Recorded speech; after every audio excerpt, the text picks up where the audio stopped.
కొంచెం 1-2 వేసి ఎకరకు ఇక మా వరకు వస్తే ఎకరకు 4-5 ఎకరాలు ఇప్పుడైతే 10% కూడా వేస్తాం. ఎందుకు అంటే పంట దిగుబడి కోసం.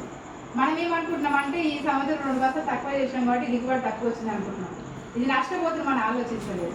వచ్చే సంవత్సరం ఆ రెండింటికి 5 ఇంకా 2 కలిపి 10 బస్తాలు వేస్తాం. ఉన్నది కాస్త కష్టం వస్తుంది. కానీ ఇక్కడ ఏమంటుందంటే మీరు ఏదైతే వాడుతారో ఒక పురుగుల మందు ఉండదు, అన్ని ప్రోడక్ట్స్ ఉంటాయి. ఇక్కడ మీరు ఏదైతే వాడుతున్నారో అది ఇమీడియట్లీ బంద్ చేయదు. మీరు బయట ఏదైతే ప్రోడక్ట్ వాడుతున్నారో యూరియా గ్రోమర్ అది ఇమీడియట్లీ బంద్ చేయకుండా మీ పంటకి 20% తగ్గించి మన ప్రోడక్ట్ కలిపి అట్లా ఒక 4 సంవత్సరాలు 20% తగ్గించుకుంటూ ఒక 4 సంవత్సరాలు ఇవి కలిపి వేసిరనుకో 5వ సంవత్సరంలో యూరియా ఫెర్టిలైజర్ ఏది అవసరం లేదు, మనదే వేసి డబల్ ట్రిపుల్ గ్రోత్ తీయొచ్చు.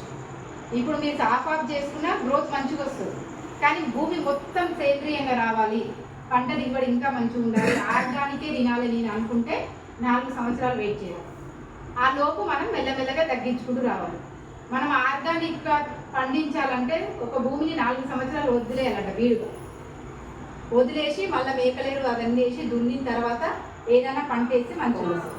కానీ ఎవరైనా వదిలేసారు సార్ 4 సంవత్సరాలు వచ్చిన కాడికి సంవత్సరానికి 2 పంటలు ఉంది. ఇప్పుడు ఎన్ని పంటలు తీస్తున్నా? 3 కొన్ని ఏరియాలో 4 కూడా తీస్తారు. అదే 2 నెలల పట్టుకుంటారు. ఆ భూమిలో సారం ఏడు ఉంటుంది లేదు. మనీ వాడడం వల్ల ఏంటంటే సారం ఉంటుంది. ఇది అగ్రి 82 ఇది ఏం చేస్తుందంటే యాక్టివేటర్ వెక్టర్ స్ప్రెడర్గా చేస్తుంది.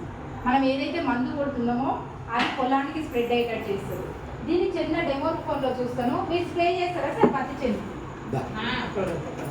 దగ్గర స్ప్రే చేస్తారు కదా. మీరు స్ప్రే చేసినప్పుడు బయట మంది తెచ్చినప్పుడు పురుగు ఎక్కడ ఉంటుంది? ఈ చెట్టు పైన ఉంటుందా కింద ఉంటుందా?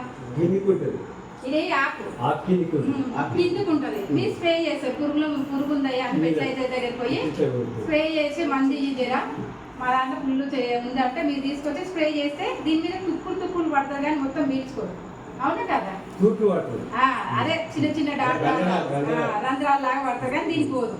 ఒకవేళ గాలి వచ్చింది, వర్షం వచ్చింది ఏమైతుంది? కాలిపోతుంది. పురుగు చచ్చిపోతుంది, చచ్చిపోదు.